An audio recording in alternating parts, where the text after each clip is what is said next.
Jain class 8th. So this was your topic which we understood in the last class, the Anglo-Maratha Wars.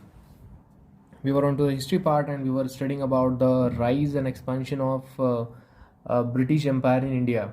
And so far we have studied about the French people, the Portuguese people, the Dutch company. They all were defeated by the English people, and the main powers which were opposing Britishers were the Marathas. So against Marathas, they also had a war, not a war. Actually, three wars were there. So out of which one we have already studied in the last class. This war, the Anglo-Maratha war. Okay. Now second, we are going to understand today. So for revision of the first one, go through the previous video. So the second Anglo-Maratha war, at the time of the second war, who was the lord or who was the main leader of British company? It was Lord Wellesley.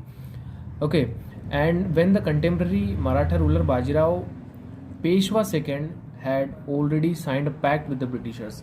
So इस समय पर already Bajirao Peshwa second, not the first one, Bajirao Peshwa second already signed a treaty, यानी कि समझौता एक already britisher से वो कर चुके थे.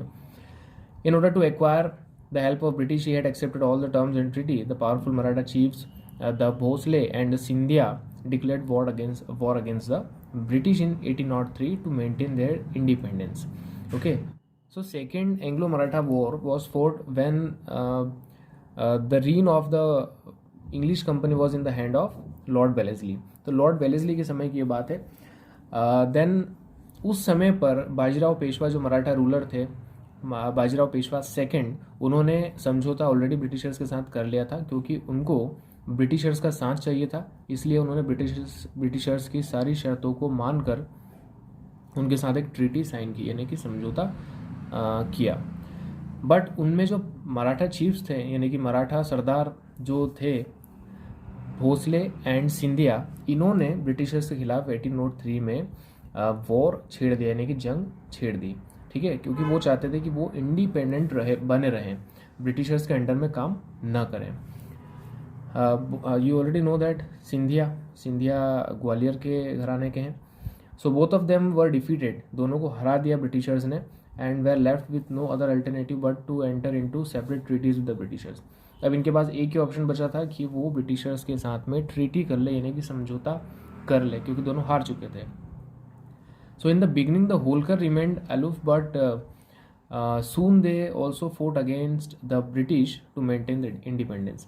तो होलकर जो कि इंदौर और महेश्वर के शासक वंश था उस समय का, जो शासन कर रहे थे, मराठाज ही थे, बट होलकर घराने से थे. ये पहले स्टार्टिंग में when this two Scindia and Bhosle fought a war, ये होलकर अलग रहे. बट आफ्टर दैट जब ये दोनों डिफीट हो गए, होलकर ने भी वॉर किया, होलकर ने भी खुद को इंडिपेंडेंट रखने के लिए ब्रिटिशर से वॉर किया. So the ruler of Bharatpur Rajasthan also helped him. जो भरतपुर राजस्थान के भरतपुर जो राजस्थान का है एक एरिया है, वहाँ के राजा ने मदद की.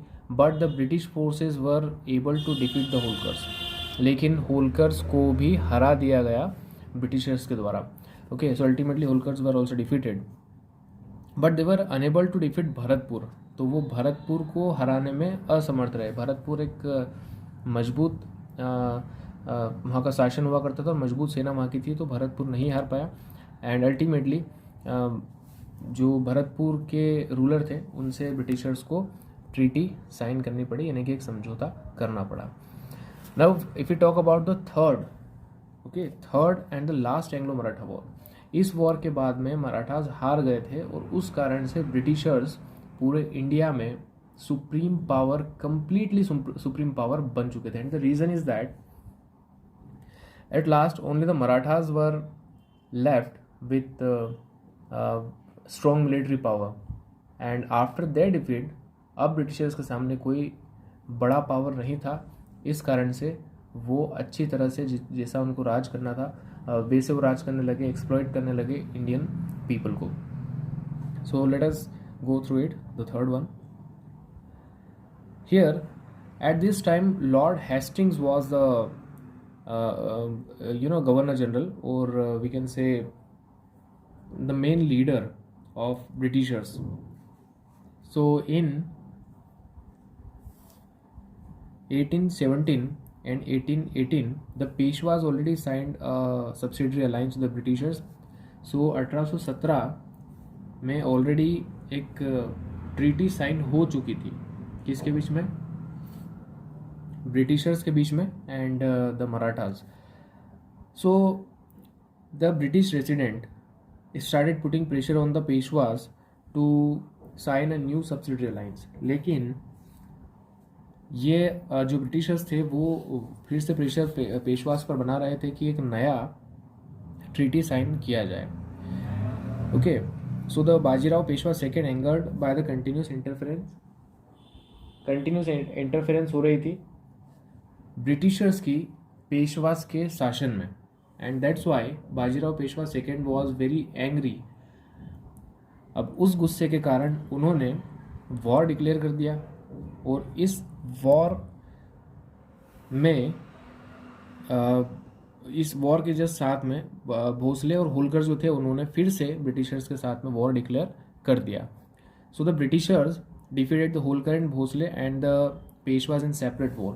तो ये तीन अलग अलग वॉर हुए, बट एक तरफ जो तीन सेनाएं थी वो मराठास की थी, और एक तरफ तीनों वॉर में ब्रिटिशर्स की सेना थी. इस कारण से इन तीन वॉर को कंबाइंडली इफ वी से it is Anglo Maratha war, क्योंकि तीनों वॉर ब्रिटिशर्स के मराठा से हुए थे, इसलिए इसको बोलते हैं Anglo Maratha war. And this one was the last one, क्योंकि इसके अंदर सिंधिया, भोसले एंड जो पेशवा थे वो सभी हार चुके थे. Okay, so portion of Peshwa's territory was given to the descendants of Shivaji at Satara, and rest was exceeded by the British Empire. So जो पेशवा की टेरिटरी थी उसमें से कुछ एरिया शिवाजी के जो डिसेंडेंट थे, उनके जो वंशज थे सतारा में, उनको दे दिया गया, एंड बाकी का जो ज़्यादातर हिस्सा था वो ब्रिटिश एम्पायर के अंडर मर्ज कर लिया गया. द अदर मराठा चीफ जो थे भोसले, होलकर, सिंधिया, गायकवाड़, इन सभी को ब्रिटिश टेरिटरी के अंडर लेकर के आया गया. सो दस after defeating the Marathas, Britishers became the Paramount power in India. सबसे सुप्रीम पावर इंडिया में कोई था तो उस समय पर ब्रिटिशर्स बन चुके थे. On the other hand, in 1798 Lord Wellesley was appointed as the governor. Okay, we were going 17 to 18 years 19 years back, जब लॉर्ड वेलेस्ली को गवर्नर ऑफ इंडिया या governor general of India declare कर दिया गया था. So that's why he started consolidating the power. वो power एकत्रित करना चाहता था और ब्रिटिश एम्पायर को इंडिया में मजबूत करना चाहता था. So he decided to bring as many as Indian state as possible under British rule. That's why he began to align Indian states को अपने साथ मिलाने लगा, या तो वॉर से या ट्रीटी से, यानी कि उनके साथ समझौता करके या उनसे युद्ध लड़के. He brought Mysore and Marathas under company control by waging war. तो मैसूर और मराठास को वॉर लड़ करके वो अपने अंदर सम्मिलित करने में सफल हुआ. And two more people, three actually, Lord Wellesley, Harding and Dalhousie, they played a very important role in expansion of British rule in India. So after this we'll study about the subsidiary alliance and what were its feature. Thank you.